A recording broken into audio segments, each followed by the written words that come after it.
इससे पहले हमने सीखा था कि टाइम स्पीड डिस्टेंस क्या होता है, कैसे कॉन्सेप्ट आते हैं, क्या क्वेश्चन बनते हैं आपके एग्जाम में। उसके बाद हमने सीखा था कि एवरेज स्पीड क्या होती है, इसमें कैसे कॉन्सेप्ट होते हैं और किस किस टाइप से क्वेश्चंस बनते हैं।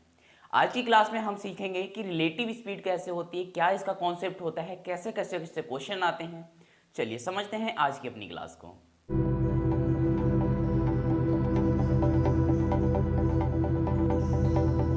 तो आज हम बात करने वाले हैं रिलेटिव स्पीड पर, यानी सापेक्ष चाल। किस पर? सापेक्ष चाल पर बात करेंगे, रिलेटिव स्पीड पर। समझते देखिए रिलेटिव स्पीड होता क्या है। रिलेटिव का मतलब यहाँ पे ये नहीं है फैमिली वाला, ये रिलेटिव नहीं है, ठीक है ना। फैमिली वाला रिलेटिव नहीं है, ये रिलेटिव सापेक्ष वाला है। कौन सा? सापेक्ष वाला, ठीक है। तो देखिए रिलेटिव स्पीड, जब भी आपका रिलेटिव वर्ड यूज हो जाए, जब भी आपके रिलेटिव वर्ड यूज हो जाए, तो सबसे पहले हम ये समझ जाना है कि रिलेटिव स्पीड हमेशा दो लोगों के बीच में निकलती है। किसके बीच में निकलेगी? दो लोगों के बीच में। और रिलेटिव स्पीड जो भी होती है वो, मान लीजिए ये और ये कोई दो बंदे हैं, तो इन दोनों का जो भी आंसर आएगा यही होती है रिलेटिव स्पीड, यही होता है रिलेटिव स्पीड, है ना। इसमें तीन केस बनते हैं, चलिए तीनों केस समझते हैं कैसे होते हैं। देखिए पहले केस में आपसे बोला जाएगा कि कोई दो लोग होंगे और वो अपने अपोजिट डायरेक्शन में चल रहे होंगे। कोई दो लोग होंगे, वो अपनी अपोजिट डायरेक्शन में चल रहे होंगे। तो ये मान लीजिए कोई दो बंदे हैं, है ना, और ये कोई दूरी है। अपोजिट डायरेक्शन मतलब ये इसके साइड में चल रहा है और इसकी तरफ चल रहा है, ठीक है ना। ये विपरीत दिशा में चल रहे हैं, एक दूसरे के विपरीत दिशा में चल रहे हैं। तो ऐसे केस में क्या होता है, मान लीजिए, चलिए मैं पूरा एक कॉन्सेप्ट आपको बता देता हूं। तो जब ऐसी कंडीशन बनेगी कि ये इसकी तरफ और ये इसकी तरफ, यानी एक दूसरे की तरफ जब बंदे चल रहे होते हैं, जब एक दूसरे की तरफ चालें होती हैं, तो वहां पे हम क्या करते हैं, चालों को जोड़ देते हैं। क्या करते हैं? चालों को जोड़ देते हैं। क्यों जोड़ देते हैं भाई? चालों को क्यों जोड़ दें? तो देखिए मान लीजिए कोई ये ए है और ये कोई बी है ना। ये S1 चाल से चलता है, ये S2 चाल से चलता है। ये इनकी चाल S क्या है? स्पीड है। ये स्पीड 1 से चलता है, ये स्पीड 2 से चलता है। अब आप एक बात बताइए, जब कोई भी दूरी, दो लोग एक ही दूरी को दो लोग कवर करेंगे, क्या था यहाँ पे? ये दूरी है, ठीक है। अब ये यहां से एक पॉइंट से बंदे ने चलना स्टार्ट किया। अगर ये अकेले जाता है तो मान लीजिए इसे लगता है 1 घंटा। अकेले यहां तक पहुंचा, इस दूरी को कवर करने में अकेले लगा 1 घंटा। अब मैं आपसे कह दूं कि एक ये यहां से बंदा चलता है और एक बंदा यहां से चलता है, ठीक है। तो एक पॉइंट ऐसा आएगा कि जब ये यहां से ऐसे चलेगा और ये चलेगा, तो एक पॉइंट यहां पे ऐसा आएगा कि मीटिंग पॉइंट इनका होगा जहां पे ये दोनों मिल जाएंगे। तो इसने क्या किया, आधी दूरी इसने कवर की और आधी दूरी इसने कवर की। अब मैं इनसे कह दूं कि भाई 11 बजे ये भी चला और 11 बजे ये भी चला। जब 11 बजे ये चला और 11 बजे वो चला, अब दूरी तो थी 1 घंटे की, 1 घंटे की दूरी थी। अब ये इसने आधी दूरी तो तय की, आधी दूरी इसने तय कर ली, यानी इसे आधा घंटा लगा होगा और इसे आधा घंटा लगा, क्योंकि ये दोनों एक ही टाइम पे चले थे। तो टोटल दूरी में ही इन्हें आधा घंटा लगा होगा, यही है ना। टोटल दूरी में ही इन्हें आधा घंटा लगा होगा। तो आधा इसका, आधा इसने, यानी 1/2 आवर्स इसे लगे थे और 1/2 आवर्स इसे लगने थे।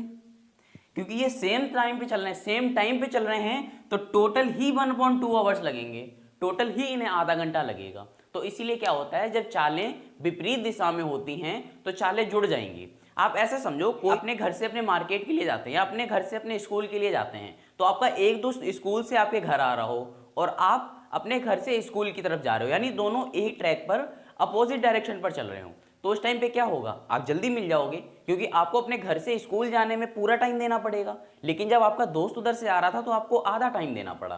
तो बीच में आपका कहीं मीटिंग पॉइंट होगा, तो यानी आपने चाल कम चली, आपने चाल कम चली, आधी चाल आपके दोस्त ने चली। तो ऐसी कंडीशन में क्या होता है कि जो चालें होती है वो आपस में जुड़ जाती हैं। ऐसे केस को हम क्या कहते हैं? ऐसे केस को हम कहते हैं अपोजिट डायरेक्शन। ऐसे केस को हम कहते हैं अपोजिट डायरेक्शन, यानी विपरीत दिशा में। ये विपरीत दिशा का केस होता है। और ये कौन सा केस है? ये केस नंबर फर्स्ट है हमारा। कौन सा केस है? Case number first. तो सिंपली हम यहाँ पे क्या समझ में आया कि इसमें जो चालें होती हैं, जो चालें होती, मान लीजिए S1 और S2 तो चालें हैं। अगर केस विपरीत दिशा का है तो S1 प्लस S2 हो जाएगा। क्या हो जाएगा? S1 प्लस S2 हो जाएगा। ये कौन सा केस था? ये केस फर्स्ट था। चलिए अब केस सेकेंड समझते हैं। अच्छा, अपोजिट डायरेक्शन में एक टाइप और बन जाता है, अपोजिट डायरेक्शन का एक टाइप और बन जाता है। उसमें क्या होता है कि मान लीजिए ये आपका पॉइंट है और इसमें बोल देंगे अपोजिट डायरेक्शन, क्योंकि अपोजिट डायरेक्शन तो ये भी है और अपोजिट डायरेक्शन तो ये भी है। ये दोनों कैसी डायरेक्शन है? अपोजिट डायरेक्शन है, क्योंकि यहां से मान लीजिए कोई बंदा अगर इधर जाएगा और यहां से एक बंदा इधर जाएगा तो ये क्या होगी? अपोजिट डायरेक्शन होगी ना, एक दूसरे के विपरीत जा रहे हैं। कैसे जा रहे हैं? विपरीत जा रहे हैं। इस केस में भी यही होने वाला है कि इस केस में भी बंदा विपरीत ही जाएगा, विपरीत ही जाएगा, लेकिन यहां किसी ना किसी पॉइंट पे मिल जाएगा। लेकिन इस केस में क्या होता है? ये केस फर्स्ट होता है पॉइंट और ये सेकंड पॉइंट है। लेकिन इस केस में क्या होगा? इस केस में बंदे अलग अलग ही जाएंगे, लेकिन वो किसी पॉइंट से जाएंगे। यहां पहले से वो किसी एक एग्जैक्ट पॉइंट पे यानी मीटिंग पॉइंट पे पहले वो होंगे, उसके बाद वो अलग जाएंगे। और इस केस में क्या होता है कि वो पहले किसी दूसरे पॉइंट पे होते हैं और मीटिंग पॉइंट पर आके मिल जाते हैं। तो ये केस भी कैसा होता है? अपोजिट केस होता है, अपोजिट डायरेक्शन का केस होता है। इसमें भी हम सेम फॉर्मूला यूज करते हैं, S1S2 equal to S1 plus S2। ठीक है, तो ऐसे भी अगर कोई आ जाए तो कंफ्यूज नहीं होना है। दूसरा केस हमारा बनता है सेम डायरेक्शन का। केस हमारा बनता है सेम डायरेक्शन का। देखिए सेम डायरेक्शन कैसे होती है? सेम डायरेक्शन क्या है कि मान लीजिए ये कोई पॉइंट है, ये मान लीजिए आपका घर है, ठीक है, ये होम है आपका, और ये आप स्कूल के लिए जा रहे हो। होम से आप स्कूल जा रहे हो और आप और आपका दोस्त, मान लीजिए आप ए हैं और आपका दोस्त बी है। अब आप दोनों लोग स्कूल जा रहे हो, साथ में स्कूल जा रहे हो। ये कैसा केस है? सेम डायरेक्शन है, क्योंकि आप अपने घर से स्कूल दोनों लोग साथ में निकले हो, दोनों लोग साथ एक सेम दिशा यानी एक ही डायरेक्शन में चल रहे हो।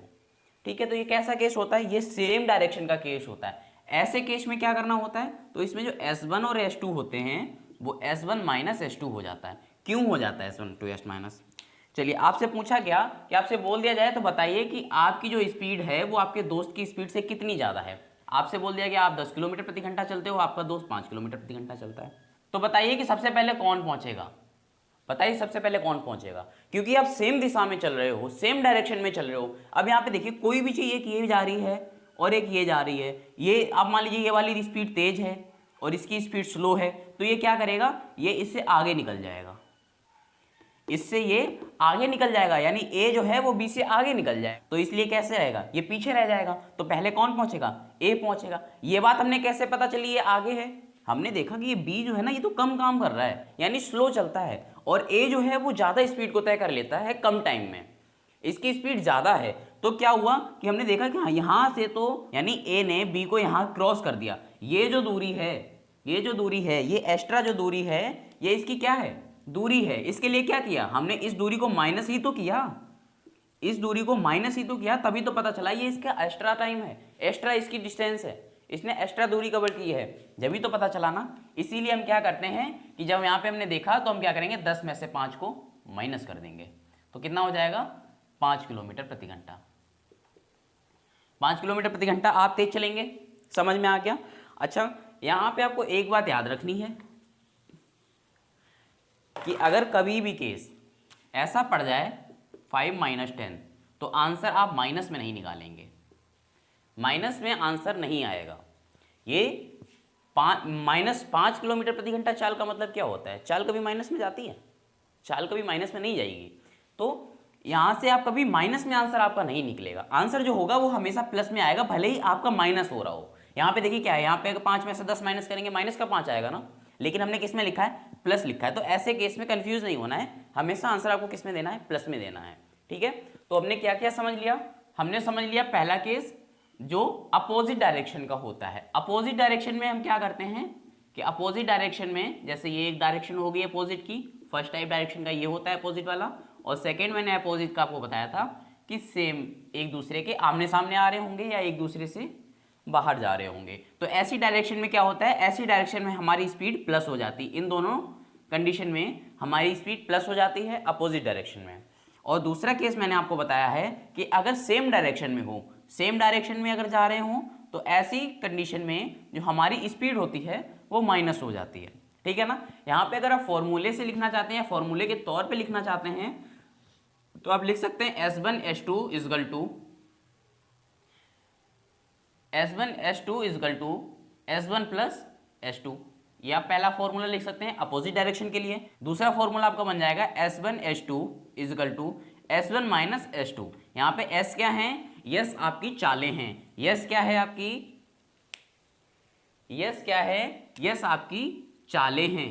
क्या हैं, चालें हैं। और S1 S2 क्यों लिखा, चाल 1 और चाल 2 के लिए, है ना, इन्हें बताने के लिए कि चाल 1 2, ये चाल 1 है और ये चाल 2 है। अगर चाहे तो आप फॉर्मूला भी नोट कर सकते हैं।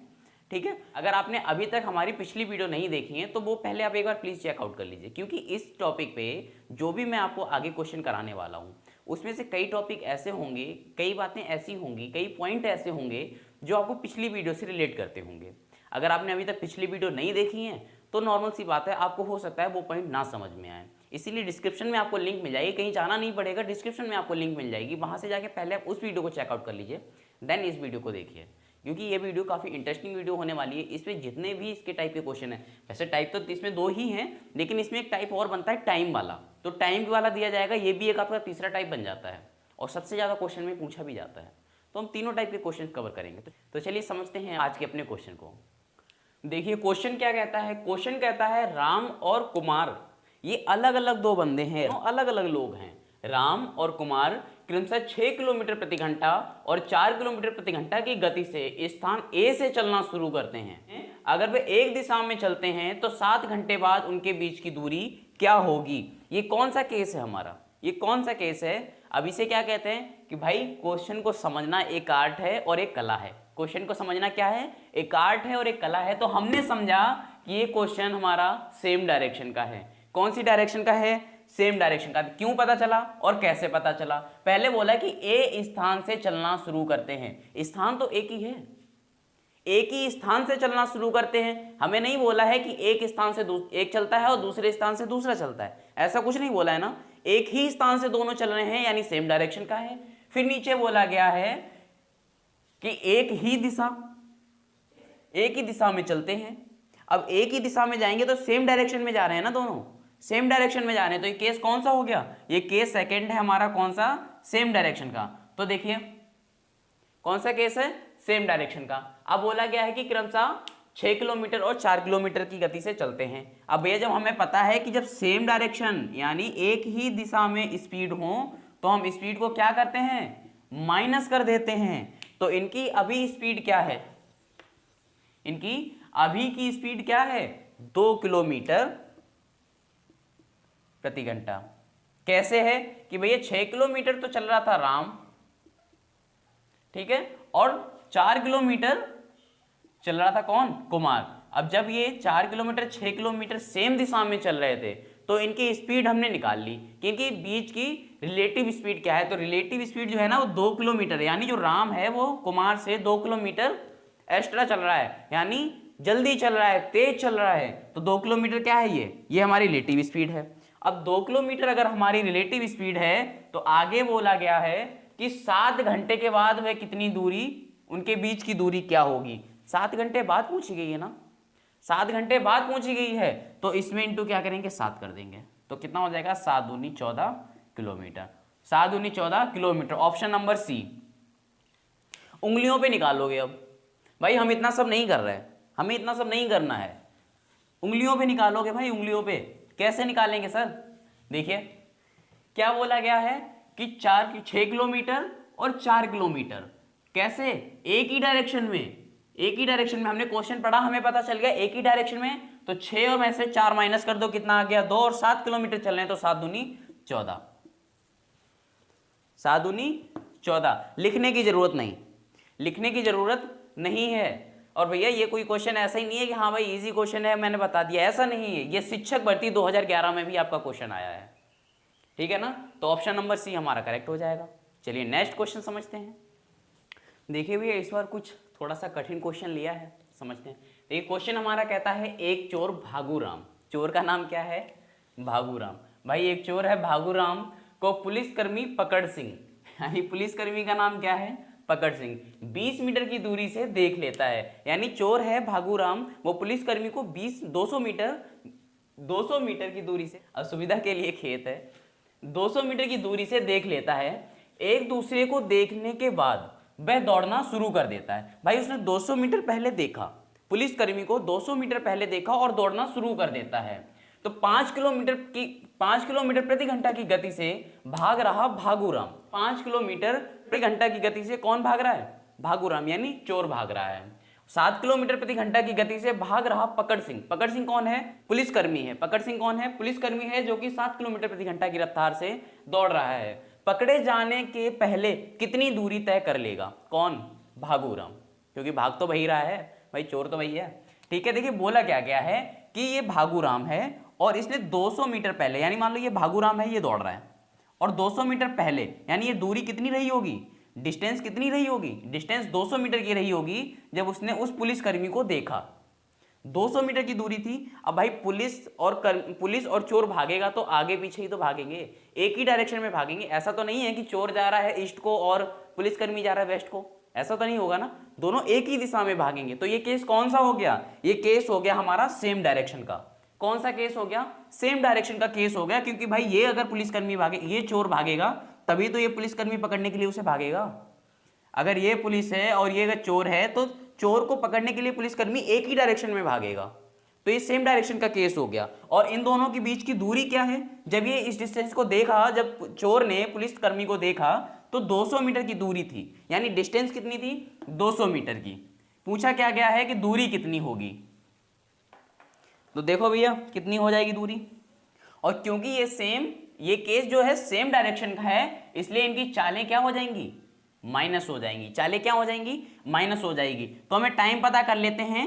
टाइम का फॉर्मूला होता है distance upon speed. Distance upon speed. Distance कितनी है हमारी? 200 मीटर। स्पीड कितनी है? 2 किलोमीटर। लेकिन मैं आपसे फिर बोल रहा हूं, अगर आपने पिछली वाली वीडियो नहीं देखी है तो उससे पहले एक बार चेकआउट कर लीजिए। अब यहाँ पे देखिए आंसर किस में दिया गया है? मीटर में। तो हमारा आंसर भी किस में आना चाहिए? मीटर में आना चाहिए। लेकिन दौड़ किस में रहा है? किलोमीटर में। तो मीटर में चेंज करने के लिए क्या करेंगे? 5/18 से गुणा कर देंगे। क्या करेंगे?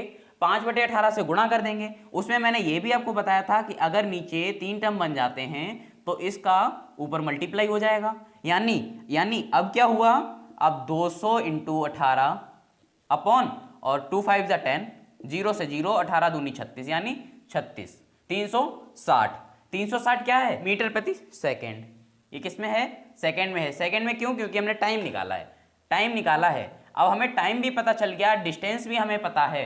आगे पूछा गया है कि पकड़ सिंह द्वारा पकड़े जाने से पहले, किसके? चोर के पकड़े जाने से पहले कितनी दूरी तय करेगा? तो दूरी किसने तय की? भागुराम ने। दूरी किसने तय की? भागुराम ने। तो टाइम क्या हमारा निकल के आया था? 360 इंटू किसकी दूरी कवर की गई है? बोला गया है ना कि पकड़ू सिंह के पकड़े जाने से पहले, पकड़ू सिंह के द्वारा पकड़े जाने से पहले कितनी दूरी तय करेगा? कौन? भागु सिंह। तो भागु दौड़ कितनी गति से रहा था? 5 किलोमीटर प्रति घंटा से। आंसर किसमें है हमारा? मीटर प्रति सेकंड में। तो क्या करेंगे? 5/18 से मल्टीप्लाई कर देंगे। ठीक है ना। 18 दूनी 36 यानी 20, और 20 पंचे 100 और 100 पंचे 500, यानी कितनी दूरी तय करेगा? 500 मीटर की दूरी। कितनी दूरी? 500 मीटर की दूरी। Option number A correct answer. तो समझ में आया? आई होप आपको ये समझ में आया। और अगर वीडियो समझ में आ रही है तो भैया लाइक वाइक भी कर दो, चैनल को भी सब्सक्राइब करते रहो। चलिए नेक्स्ट क्वेश्चन देखते हैं। देखिए तीसरा क्वेश्चन का लेवल बढ़ता जा रहा है। तीसरा क्वेश्चन हमारा कहता है दो शहरों x और y के बीच की दूरी 360 किलोमीटर है। एक ट्रेन सुबह 8 बजे x से चलना शुरू करती है, 60 किलोमीटर प्रति घंटा की गति से y की ओर यात्रा करती है। एक अन्य ट्रेन y से सुबह 9 बजे चलना शुरू करती है और 75 किलोमीटर प्रति घंटा की गति से x की ओर यात्रा करती है। वे किस समय मिलेंगे? देखिए यहाँ पे टाइम भी पूछ लिया गया है और केस भी बताया गया है। तो ऐसे क्वेश्चन में ना हमें दोनों बातों का ध्यान रखना होता है। और रिलेटिव स्पीड के क्वेश्चंस में एक बात हमेशा याद रखना कि रिलेटिव स्पीड जहाँ पे आती है ना, वहाँ पे टाइम सेम होना चाहिए। दोनों कंडीशंस में टाइम सेम होना चाहिए, चाहे वो अपोजिट कंडीशन डायरेक्शन में हो या सेम डायरेक्शन में हो। कोई भी डायरेक्शन हो, कोई भी कंडीशन हो, हमेशा आपका टाइम सेम होना चाहिए। देखिए यहाँ पे क्या बोला गया है कि दो शहर x और y के बीच की दूरी 360 किलोमीटर है। एक ट्रेन सुबह 8 बजे जाती है और दूसरी ट्रेन सुबह 9 बजे जाती है। यहाँ पे 8 बजे दिया गया है, यहाँ पे 9 बजे दिया गया है। यहाँ पे अगर टाइम सेम नहीं है तो आपको टाइम सेम करना पड़ेगा। टाइम अगर सेम नहीं है तो टाइम सेम करना पड़ेगा। बिना टाइम सेम किए आप रिलेटिव स्पीड नहीं लगा सकते। ठीक है, तो सबसे पहले तो ये समझ लो कि भाई ये कोई डिस्टेंस होगी और ये जो डिस्टेंस है, ये जो दूरी है, ये है कितनी? ये दूरी है 360 किलोमीटर। कितनी? 330 किलोमीटर। 330 किलोमीटर की ये दूरी है। फिर बोला गया कि एक ट्रेन X से, ये X पॉइंट है और ये Y पॉइंट है, यहां से एक ट्रेन सुबह कितने 8 बजे निकलती है, सुबह 8 बजे AM, कितने की स्पीड से? 60 किलोमीटर प्रति घंटा की स्पीड से।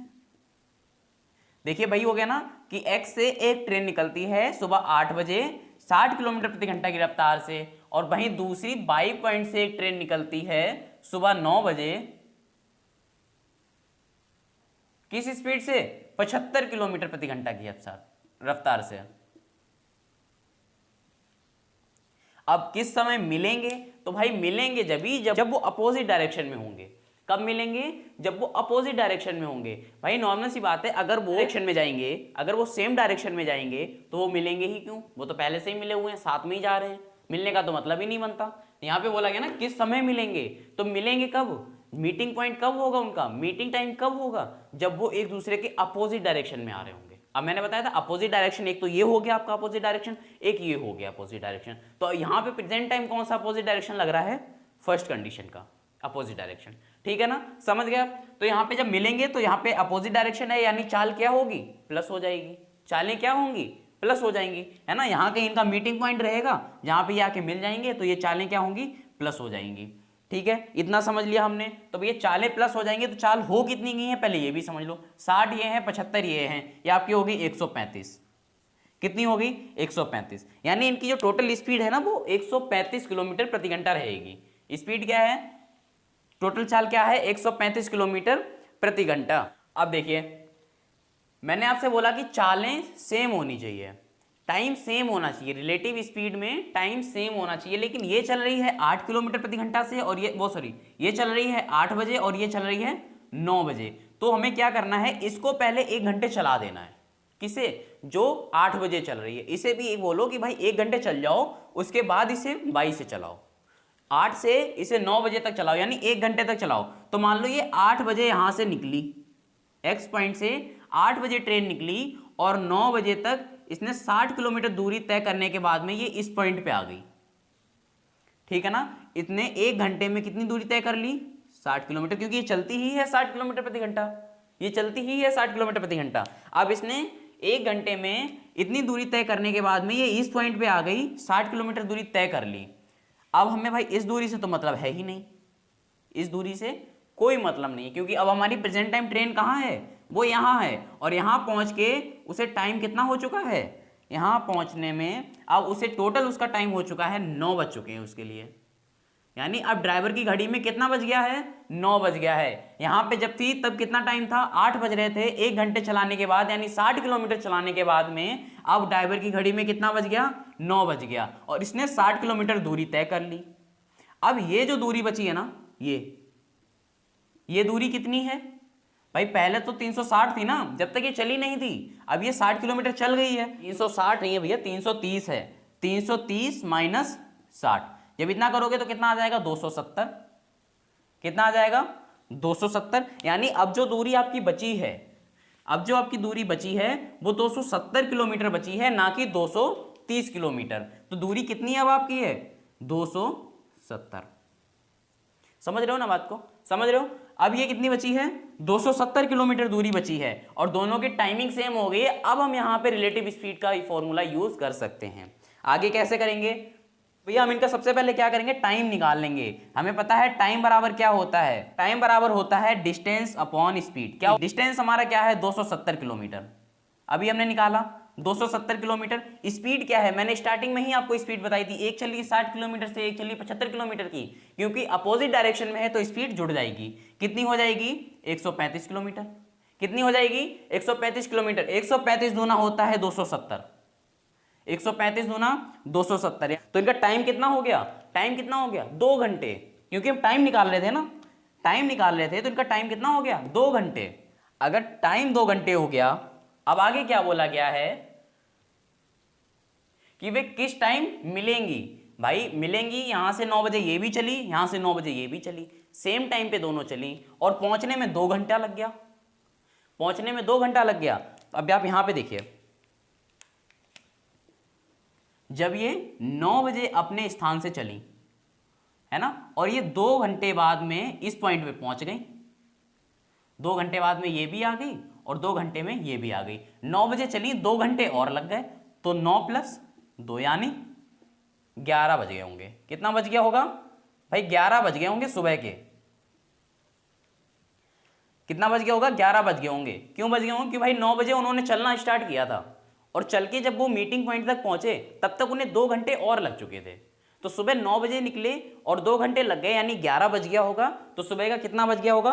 11, यानी ऑप्शन नंबर सी क्या सही आंसर होगा। तो ये थे कुछ आज के हमारे प्यारे से क्वेश्चन। आई होप आपको तीनों कॉन्सेप्ट अच्छे से समझ में आ गए होंगे और आपने इस वीडियो में एंजॉय भी किया होगा। हम मिलते हैं अपनी नेक्स्ट वीडियो के साथ में। तब तक आप इस वीडियो को लाइक कर दीजिए, वीडियो को शेयर भी कर दीजिए अगर आपको अच्छी लग रही है, अपने दोस्तों को भी दिखाइए और चैनल को भी सब्सक्राइब कर लीजिए क्योंकि ऐसी वीडियो आपको प्रॉपर मिलती रहती हैं। साथ में आपकी करंट अफेयर की क्लासेस बहुत ही जल्दी स्टार्ट होने वाली हैं और आपकी TET, CTET and super TET की क्लास तो ऑलरेडी चल ही रही हैं, तो उन्हें भी आप देखते रहिए क्योंकि डिस्क्रिप्शन में मैं उसकी भी लिंक दे दूंगा, उसे भी आप देखते रहिए। मिलते हैं अपनी नेक्स्ट वीडियो में। Thank you for watching this video.